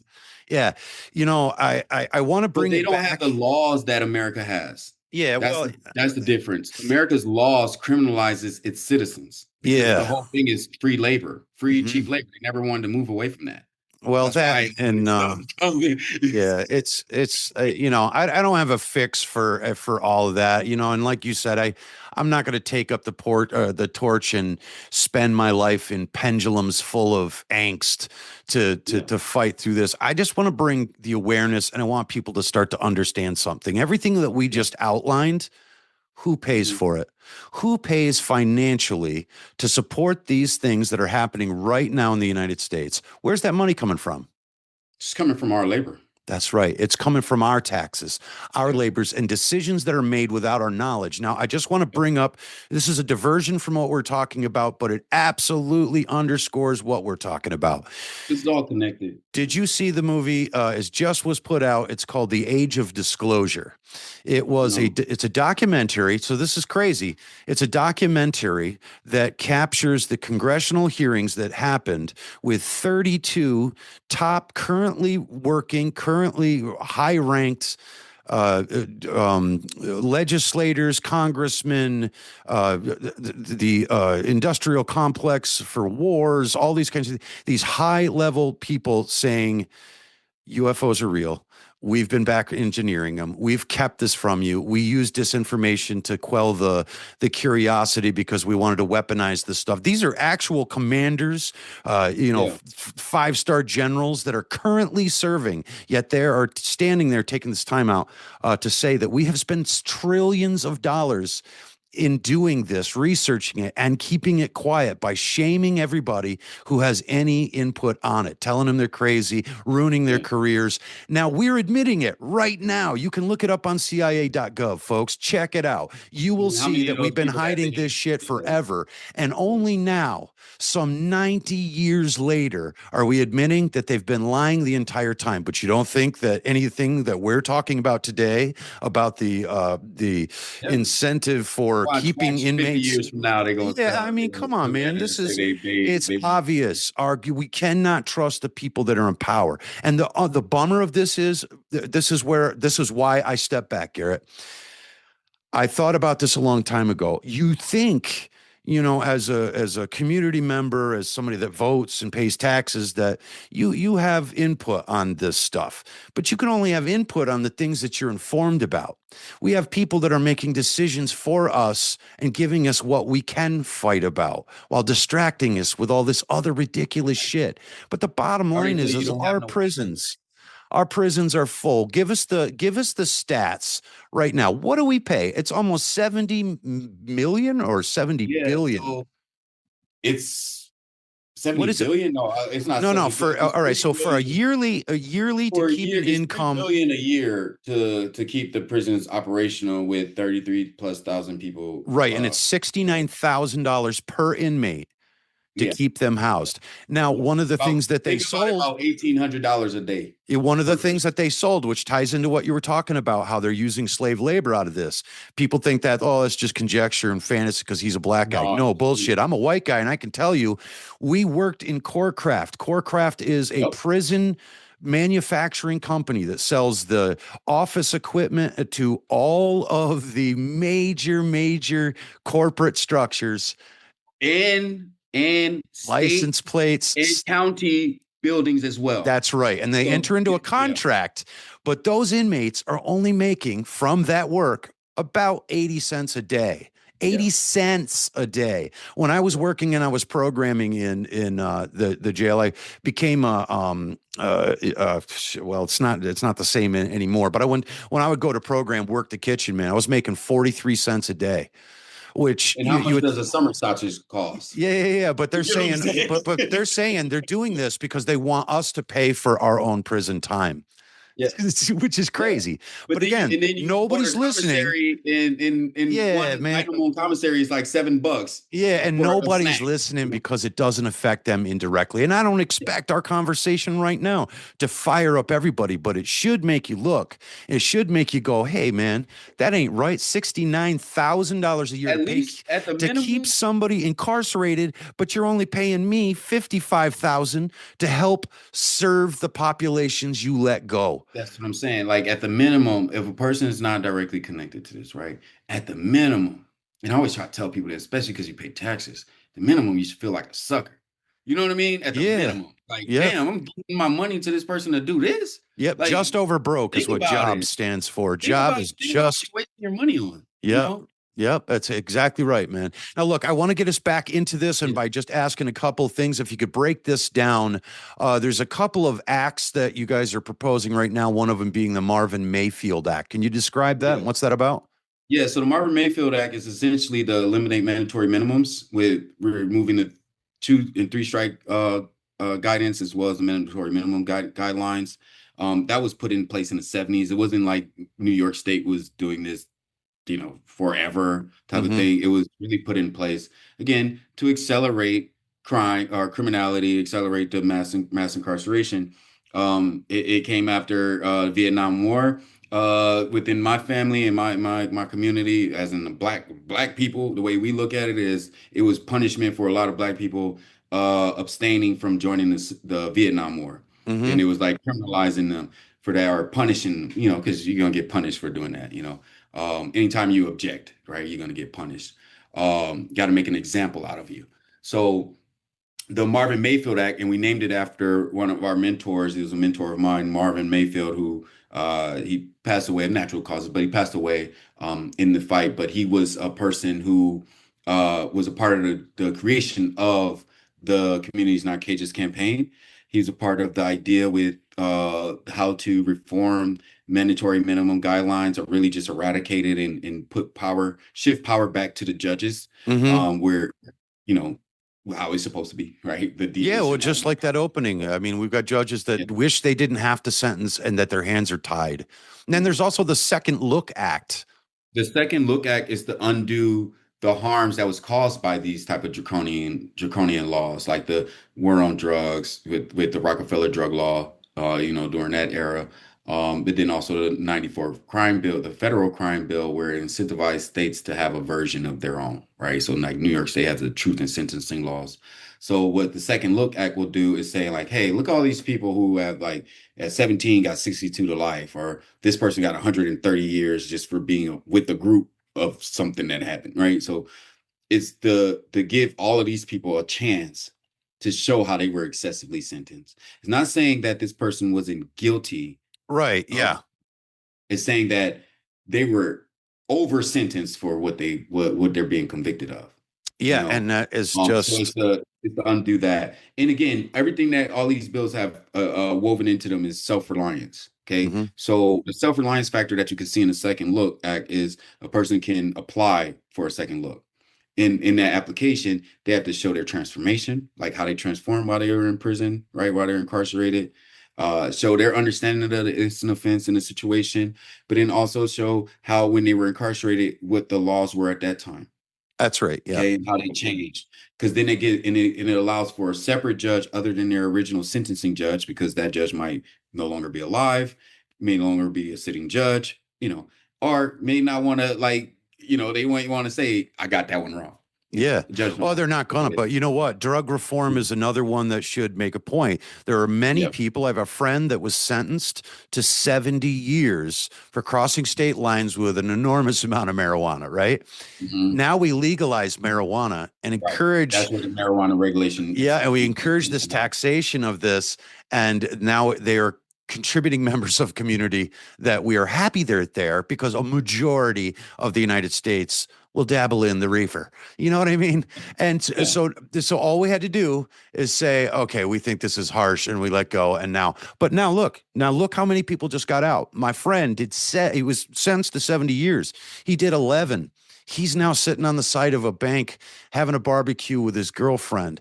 You know what I mean? The law changed, and now their appropriation of how he was Yeah. treated was You upheld. see how the 13th Right, Amendment because works. when it works with what we're, it's disgusting, and we're not doing. So there's also Prohibition the is a good example too, man. Like Yep. prohibition. If you had a bottle of whiskey in your back pocket, you going to prison. Oh yeah, yeah, But yeah. now you can open up a bar and it's all good. That's right. Yeah, and you're a It's upstanding member of society. You're creating jobs. You're right. keeping revenue in the city. I mean, again, it's all about perspective and how we look at it. But the perspective is chased or created by what we talked about at the beginning of the hour, and that was that there are about three actual people who own every news outlet and what will be told and sold. So we can only know what we're allowed to be told. We can only argue what they give us to argue Right. about. Most Most of people us don't read don't the have it. Constitution though No, either. and we don't have an Most people idea. don't read the Constitution. I have the Yep. Constitution in my house. Even if they did, It's they just wouldn't required understand, reading. yeah, how It's to implement. well, you can understand it because I mean, how to very implement straightforward. it, how to actually do something with it. The U.S. Constitution. Because it's so it's so I want to say like you could talk to a younger student or a kid or a inner city youth that's going to prison about the Constitution and what needs to change, but Yeah. the ability to make any change within that seems above them. So my point is that it may be there, but it doesn't seem approachable, like we could do anything about it. It is approachable, and it is things you could do about it because people were doing things about it. That's why you have like the 19th Amendment, for example, where women are able to vote, Vote now, right? yeah, So it's right. it's just that generations before was reading the Constitution. Yeah. So they were able to make the Now we're changes. just happy, But now it's man. not enough people reading it anymore. Like they don't read it no more. Yeah. It's just not a thing. It's boring. It's Yeah. boring. Until it affects you. And then when it affects you, it's the Yeah. most important damn thing you've ever read. Yeah. And And people that's back the then were thing. way more oppressed, That's the like thing across about the board. perspective. If you can tie this all into the realization that we could not only systemically save money, Hmm. reduce mental health and harm that happens even in the Hmm. segregated communities. Hmm. If you can show the incentive to undo any of this, well, then you're going to get the support because as Yeah. taxpayers see it, oh shit, we could save money on this. It's Yeah. 69,000 for 1 year for an inmate to stay in, and that's 30 years times that by 69,000, blah blah, at which that rate goes up. You start to realize that we're spending money that nobody knows about. Yet my Right. school, I have to still buy books for my student. I have to buy Yeah. books for my kid. What do I pay state taxes? Another sham wow kind of thing they did was with the New York State Lottery. Do you know how much money was Yeah. supposed to be given to education? Go to New York City and go to one of the PS schools, and you tell me that any of the billions of dollars that they create annually is being used for that. It's not. But you know what else? Nobody knows it. And nobody knows how to argue it, where to go to bring it up. It's been discouraged. I mean, look, Most people the, don't even know who their legislators I are, man. know, man. It's So, it's just it's just what yeah. it is, and I don't blame people for that. I really Yeah, don't. yeah, I yeah, really yeah. don't. Because like again, we talk about like brain computing power and development and all these things, right? It's only 24 hours in a day. Okay. If you're working, most people who can do something about it, they got them distracted with working a lot. Yep. Okay. So if you're working, okay, and let's just say you're just working, the regular work, where it's 40 hours a week, 80-hour pay period cycles, stuff like that, right? So you go to work 8 hours, you got to get ready for work, right? You got to make sure you eat something healthy and all these things, okay? So we're talking about 2 hours before work, and then maybe the transition time back home and whatever you got to get settled and all these things. That's now 12 hours dedicated to just the activity around work. Yep. Wait, work hours included, right? Feeding the But system. then now, if you want to, if for human development again, if you want to sleep, you want to have the best brain computing power, you got to sleep at least 6 to 8 hours, right? Anywhere between 6 to 8. So let's add six just to be fair for the 24 hours, right? Yeah, yeah. So now you're at 18 hours. Mm-hmm. Okay. So that means the other 6 hours have to be dedicated to something within your community, something within your family, your own personal time. You might just want to just breathe and not talk to nobody for a while, stuff Yeah. like that. All how you going to divide that up? Yep. You know what I'm saying? Yeah. So you always are playing catch up. You're always in a phase of playing catch up. And then by the time you catch up to what they're doing now, they have a whole nother set of things that you didn't even know about that you got to Oh catch up man, on. I'm glad to be Right? talking with That's you. like when they talk about in the military, when they say if they're showing you their weapons, that means the real weapons they That's right. Yeah, yeah, you yeah. don't even know about it. You're Oh, just knowing about the stuff that's out of date yeah. now. Um, but the way it connects to what we're doing, okay, just trying to bring it all together, right? Because it's like it's a lot, Yeah, I tell it's so people it's much. like So much. pick Yep. your battle, choose your poison. Right for It's right. like you're gonna leave a carbon footprint no matter what you try to do, right? No Right. matter how much you try to scale it down, the shampoo you use is gonna vary Yeah, a yeah, yeah, ton, yeah. Yep. right? So the way I'm saying it with this is that focus on policies that help people help themselves, right? Help people help themselves. Teach a person how to fish. I'm very spiritual. I'm a Christian. Not a, Bible thumping Christian. I'm not going to throw that in your face type of Christian. I'm a very traditional Christian, even going past like the Protestant stuff. Like I was born into a Baptist Christian family, but I understand Christianity has been co-opted, hijacked, a lot of things been going on with it, right? But with that, I try to keep to the fundamental values, right? So it's like, when I was naked, you clothed me. When I was hungry, you fed me. When I was in prison, you comforted me and you visited me, right? So those type of things, right? Now, my whole thing with this is that these three bills, with the Earned Time Act, the Second Look Act, and the Marvin Mayfield Act, what you will see that they have in there is people are earning their time. Okay. People are earning their opportunities. Yeah, we could say the system did this, all that. We could say all of that. But at the end of the day, the individual still need to recover from whatever it is that they were dealing with, right? Just like with you, right? You still need to go through your path. You still need to walk your journey. You still need your opportunities to grow. Hmm. And you had to do it for yourself. Nobody can make you do it. You get That's what I'm right. saying? So it's the same thing in this. And all we're doing, instead of like penalizing people, because it's supposed to be for correction, it's supposed to be for rehabilitation, instead of penalizing them and punishing them, how about we help them help themselves? And that's Right. what it's doing. But with the Earned Time Act, it actually mandates that rehabilitative, vocational, and educational programs are inside of the prisons, where a person is actually helping themselves get better, do better. So when they're That's out, they're right. not, And then think about this, and we explained the Marvin Mayfield in the Second Look Act. So I just want to say this too about the three bills. Think about this, okay? People always talk about public safety, right? And that's why they don't want to, they're letting out all the criminals. It's going to be a public safety issue, right? That's usually the rhetoric that goes around with this, okay? Let's follow logic on this. If a person is a problem or issue to society where they are engaging in criminal behavior, and we know the number one driver of crime is poverty. Okay, so it's a poor person engaging in criminal behavior. We lock them up, give them no services, just lock them up. If they become non-compliant while they're locked up, we put them in solitary confinement, which is another form of trauma and torture. Okay, we're doing this to this person. They get out. Within 6 months, they commit a crime. If you commit a crime, is there most likely a victim on the end of that crime? No, have to lead in death or an assault. It could be any crime. It most likely is a victim on the other side of that crime. Okay. How did you fix public safety? How did you do anything to help address public safety? Because that don't address public safety. No. You get what I'm saying? You're saying this person needs to be locked away because they're an issue of public safety. Majority of people who are incarcerated do not have life without the possibility of parole, which means they got 999 years of virtual death, basically. Okay.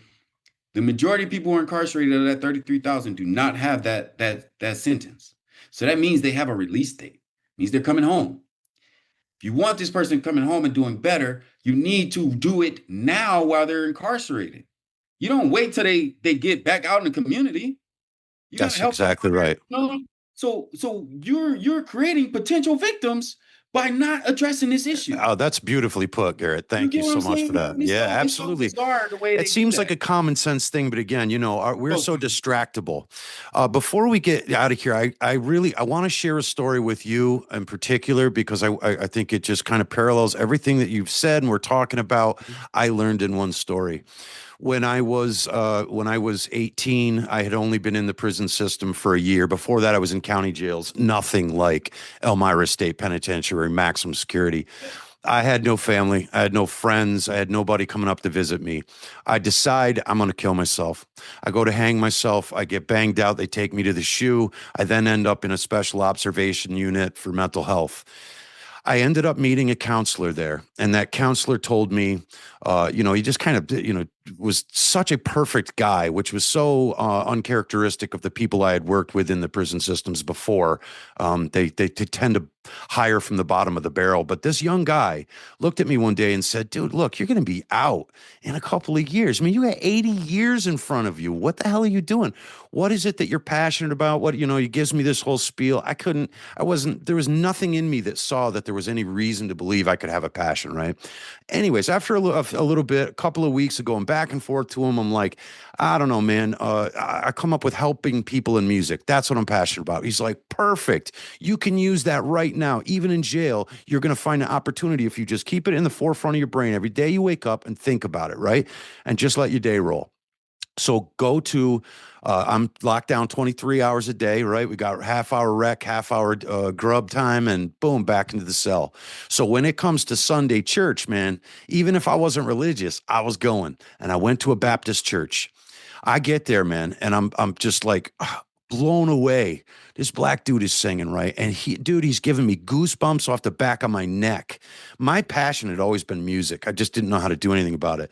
As soon as I hear this guy singing like this, I'm like, holy shit, he's so amazing. And then it hits me what this counselor says. Keep it in the forefront of their mind. You're going to see opportunities to plug into it. Yeah. So I could Right. not wait, dude. As soon as this guy was done singing, church was over, I come real fast walking at him, right? And his first response, I'll never forget this. He steps back. He's like, what's up, white boy? Like I was coming at him hard, right? So I was like, no, man, listen, hey, You're too man. giddy. Yeah. Yeah. Well, no, I wasn't giddy. I just so driven to get over to tell him, yo, dude, you are amazing, man. So I'm giving him it. I'm just like, holy shit. How do you learn to sing like this? I mean, you got a gift, but in that moment, I watched that dude go from what's up, white boy, to take a step towards me. His shoulders came Yeah. down and he said, yo, you want to sing, man? I was like, yeah, dude, but I'll do anything. And I realized as I was talking to him, his shoulders started to relax. He took a step for me. Towards me. I humanized that man by validating him. And in an instant, I turned him from inmate to R&B singer.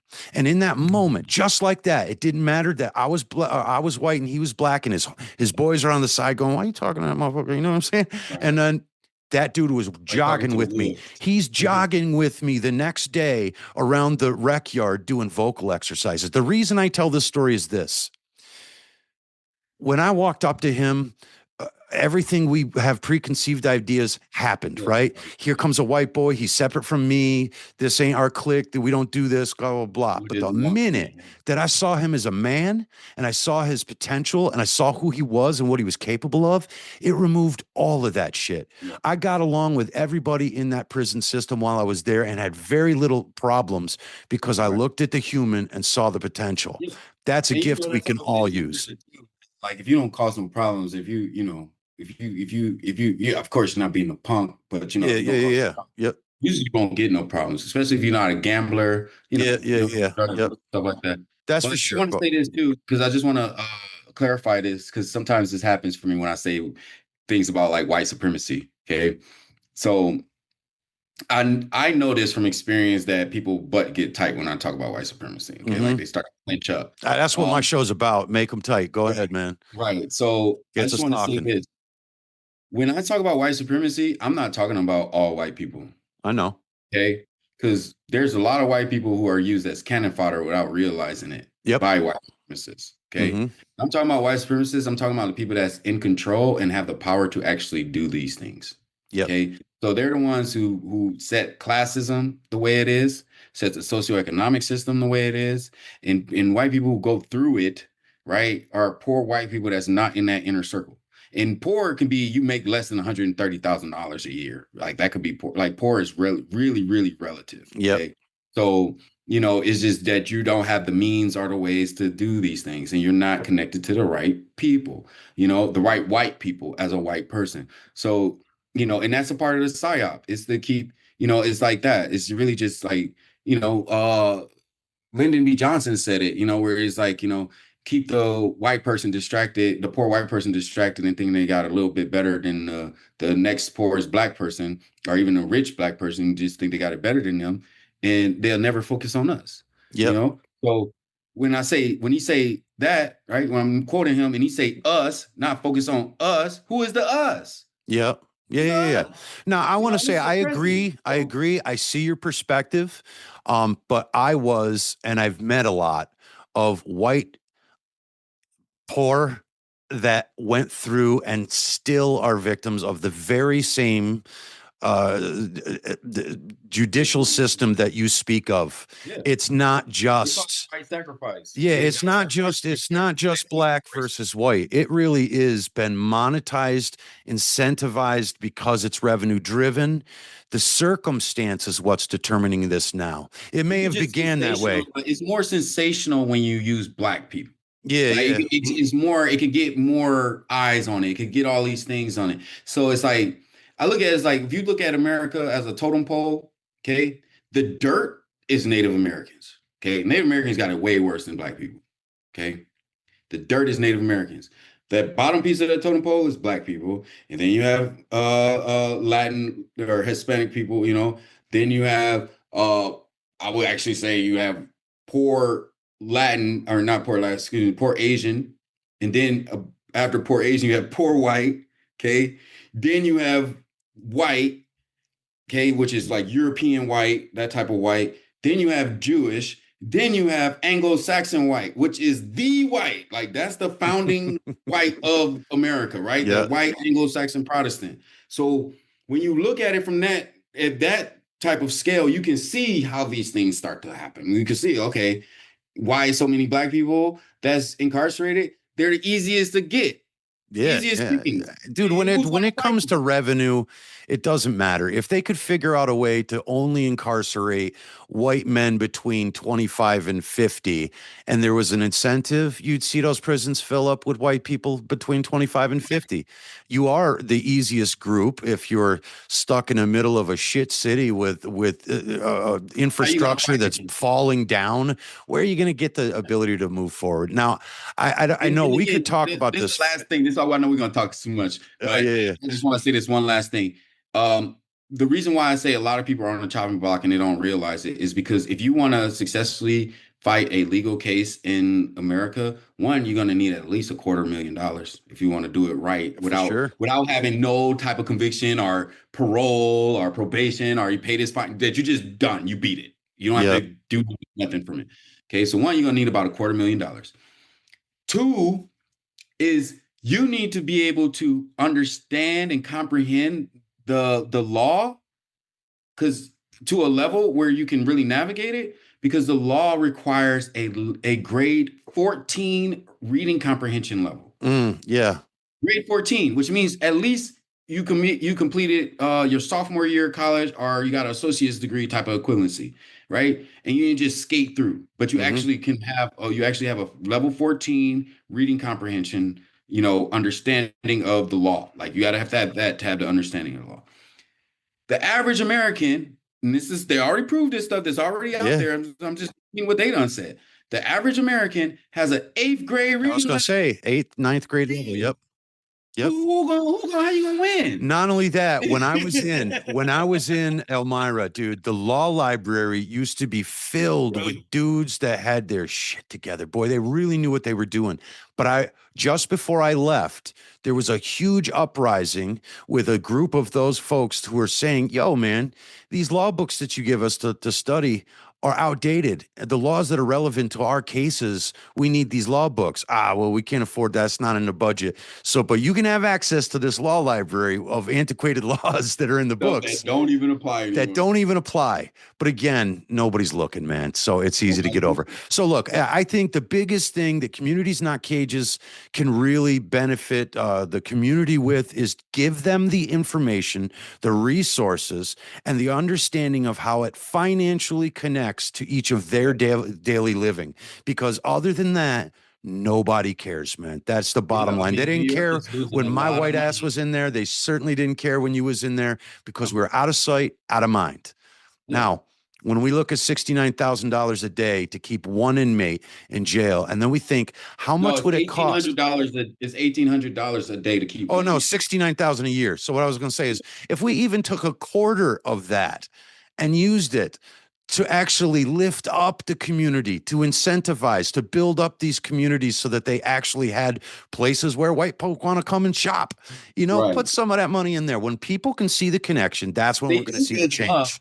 They do build them up, but they build them up without black people in it. It's called gentrification. Yeah, I saw that too, man. I saw. That's I don't want to divert too much because I could tell you, me and you could have a lot of discussions on this. And I know we're gonna keep going.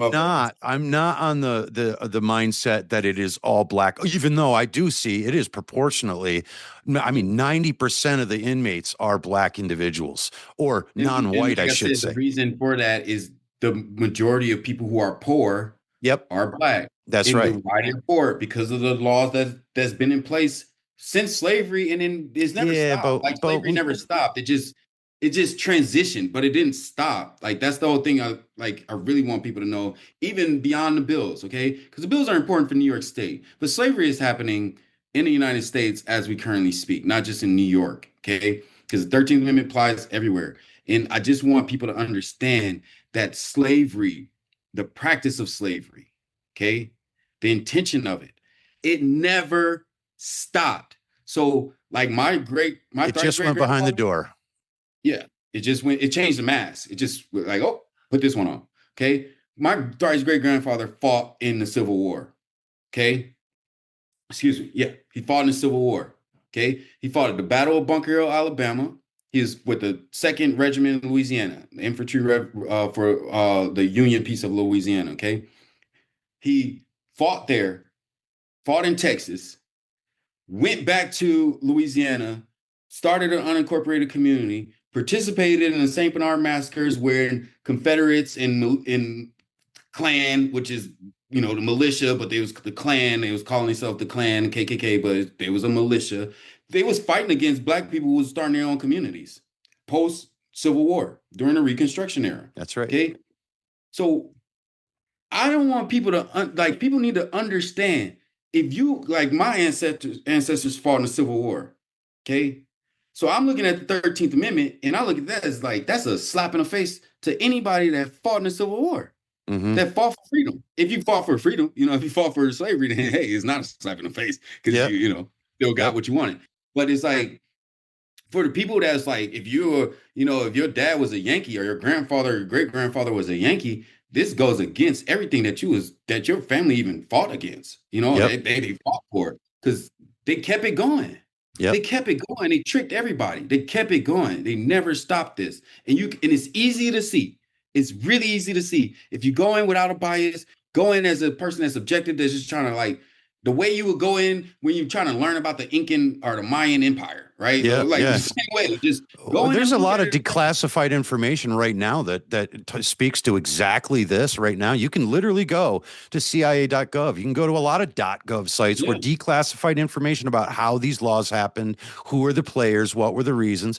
You can read it now, but no, most people won't. It takes, it's too much time. It's too much distraction from there. Like you said, they got 6 hours to make family time. It makes you want to have to do something about it, and people ain't trying to.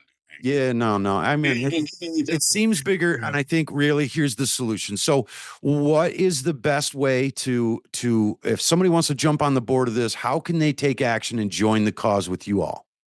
Well, we have a few ways they could do it. One, we have a take action tool on our website. A person can be able to contact. What's your website if you want to give that? Speak that. Communities Not Cages NY.org.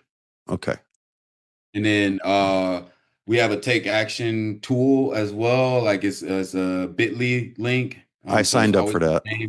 Right. So it's bit.ly / all capital CNCNY. Okay. And that'll take them directly to a take action tool as well. We want people to contact their legislator, contact their senator, contact their assembly member, contact the governor, contact Commissioner Martuscello, because he wants to put maritime programs, and he talks about that as well. He wants to put maritime programs in the facilities, and he catch flack from Night Scopa for that, because it's like, you messing with our jobs, you messing with the way we make money. Like it's that. It's not do the right thing simply because it's the right thing to do. You get what I'm saying? It's do the right thing if it's going to make money for us. Yeah, that's the fact. Yep. So that's what we're trying to do as well. We're trying to show how it saves money. And it has it where now, instead of spending money on this wasteful type of thing in New York State, that money could be allocated towards more positive or constructive things like New York's infrastructure, right? The things that help us, help each other. So is that we also have an advocacy day on January 26th. My role as a statewide organizer, I try to make sure that people can have everything that they need to be able to lobby, to be able to advocate, to be able to speak towards the issues in their community, and also the state policy. So I do pretty much set the stage for everyone, like build the platform out. They don't have to pay for transportation. They don't have to pay for food that day. They don't even have to contact their legislator to schedule a lobby meeting. Have everything set for them. All you have to do is show up. Really, that's all you have to do. Sign up and show up. It's January 26th. Person can register for that. We have a bit.ly link for that. It's bit.ly / capital J lowercase an. Oh, excuse me.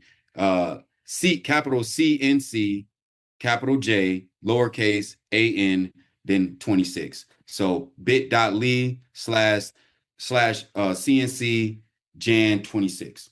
All right. And for the folks listening, I'm going to be putting these in the link under this episode. You'll find it at Spotify, iHeartRadio, all the podcasty places. Just look up the Empower Hour with Don Wyckoff. When you find this Can I say one show, more thing? look to the links to get in contact with Garrett, his organization, and some of the links that he's talking about for forward movement. And I'm an open book. Anybody can reach out to me, man. Yeah. The last thing I just want to say for folks who are like politically savvy, you know, I'm not trying to assume everybody just don't know what's going on. Just to let you guys know the bills with where they are. So we are out of committee with these bills, which is an important step within the legislator. The legislator is only 6 months out the year. So yeah. Mm-hmm. Okay. They're only open and active 6 months out the year. And then, so with that, we're with the bills, we're at 29 Senate co-sponsors for the Marvin Mayfield Act. The goal for to have like majority vote is to be at 32. So and you're at 3 senators, we're at 29. Okay. And then for the Earned Time Act and the Second Look Act, we're at 31. Maybe you could send me a list of the Senate and whoever's not signed on so that we can have a target. Yeah, we have a target list. I'll send it. Send me the target list. I'll put it in the description. Assembly, we have 63 co-sponsors and 63 for Earned Time, 61 for Second Look, and 58 for the Marvin Mayfield Act. The target is 76. So they see this and they know that it's something that's good and that is something that will help and it was something that will save. Like they see that. The issue is who is addressing. You get what I'm saying? They're like, oh no, New Yorkers are gonna get mad that they're gonna think you're trying to help criminals, you know, and they're gonna say, oh, it's another criminal bill. And all you got to do, they want to be reelected, and you know. All you got to do is make them see that their money is being spent without their permission, with antiquated laws, and keeping people completely out of sight, out of mind, with no voice to be able to talk about the injustices. And thank you, Garrett Smith, because it's folks like you that bring this topic to the front so people can actually hear it. We didn't have this communication today, folks, so that we could talk about how whites attack all blacks. It's not just all blacks, but it is a proportionate number. That's the thing. It's not.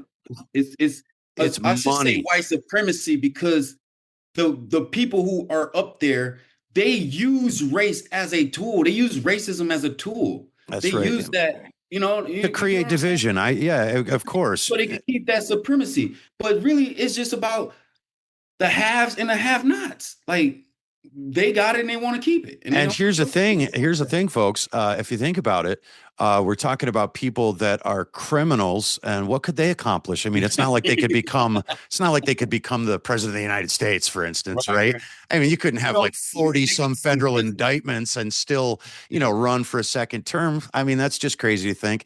But we did have a black president, right? We pitched your people that, right? We gave them a black president. See, that's the way people thought. They thought that way. See, that's the thing. Like they try to trick. Like, man, black people don't get their perspective. Like, and when I'm talking about black people, I'm talking about descendants of slaves. Yeah. Okay. I'm not talking about like a Nigerian immigrant or a person from Barbados. I'm talking about black people in the United States of America, the spoils of war. Those people. Mm-hmm. Okay. The people that the birthright citizenship had to be made for. The commodities of the 19th century. Right. There was made the amendment where you have birthright citizenship. That was for black people. Okay. Mm-hmm. Now, the trick bag with Barack Obama is that Barack Obama is not an actual like black American. You get what I'm saying? So when they say, oh, he's the first one, like his family was never enslaved. Like, what are we talking? Like, there's never been a descendant of an enslaved African in the United States that became the president. That is not a thing. Like, not even vice president. That's not a thing. That's what I'm saying. Like, foundational black Americans, black people who, were brought to the United States, they never ascended past this class. Like, it's really that. Like, but hey, you know what I mean? Like our voices get drowned out, man. Yep, Like, yep, yep, for sure, man. But you know what? It's yeah. conversations like this, Garrett. It's taking the time all the way from Milan, Italy, to Yeah. spend an hour and a half talking to this white boy about what's happening here. I love you for that, man. I super Yeah, man. appreciate your passion and what you do. I think you made a hell of a decision that will matter for your family. But I love the fact that you may have left the country, but you didn't leave the people. And we thank you for that, Garrett. Absolutely, man. All right, man. We're Absolutely. gonna have you back on. I know it because this is we just scratched the I hope I surface. didn't kick the hornet's nest too hard. You know what I Hey, you mean? know I just what? Sometimes that's what is required. And I'm for myself, I'm willing to take the kick in the teeth to get people to hear this because they don't understand what's not in front of them. It's not their fault, but once you know and once you see, we're leaving you to breadcrumbs. You can go look it up yourself. You can see how your money's being spent without any approval on your side. You can see why. You can see the connectors of why there are segregated parts of our communities that are primarily made up of black or just non-white, really. just non-white, you know, Yeah, just or non-white. poor, or Yeah, poor. yeah. Because Oh, poor. Yeah, if exactly. I you're mean, poor, like it's people in Utica, like Utica absolutely. right now, Oneida County actually has is rising with the increase of the incarceration rate. Like a lot of people are coming out of Oneida County, which is a really poor county. Like Yep. most of Central New York is poor. You Yep. know, when you think of it county by county, you know. Good place So for an Indian reservation, though. I don't know. Yeah. There's always a connector, man. But Garrett, like I said, I appreciate you taking the time, man. I look forward to working with you in the future. I'd also like to be able to have another interview with you specific to Mhm. what I'm doing and speaking in the prisons to encourage Yeah, that's inmates to it. understand there is potential for change, but it will also require change from the inside, behavioral understanding that if you are segregating and whites against black, you're doing the same thing You're they did making on it the easier for them outside. to You're only control. Yeah, yeah, you're you're just just making you're it you're easier. perpetuating the same narrative. We can learn to work together. We can learn to work for a common goal. And there are people like you and I that are going to continue to try to push to get some fairness in this because I have met some brilliant people that were behind bars that we'll never know about. We'll never Right. know. They've served their time. Come on, man. It's ridiculous when you sentence a 17-year-old to 70 years. They didn't even have a chance. I mean, yeah, you might have done some dumb stuff, man. But dude, I'm But again, I'm a supremacist community perspective, leader, man, and I was full of dumbness. from a white Dumbness. supremacist perspective, it makes perfect sense. You know Yeah. why? Because you have a young male that's healthy, right? You could control their life expectancy. You can control what they eat. You control when they sleep. You control when they are active. All of these things, right? And you get to work them for free. I know Would I want to take a people don't know that 45-year-old reality. or a 17-year-old? Yep, I'm yep. gonna take the 17-year-old Yeah, and yeah, give because him that 70 45-year years old's going to age out before and the he's going to 50-year-old cost us goes back. money. And he's gonna Can't talk be. back. He's gonna talk too Yeah. much. Yeah, we got to spend too much money trying to keep him healthy, you Yeah, know? his brain is already settled. Yep. This person's brain's not settled. I could control him. I could Yep. psychological control. I could do all these things to him. And And now, conversely, if we have an interested group of people that understand that a young mind's not fully developed till 25, we've got the opportunity to build them up to become members of society that are giving to the community because it's not like they don't want the opportunity. It's just they've never been they shown don't the have it. opportunity. If you don't see it, you can't even dream it. You can't reach what you can't see, man.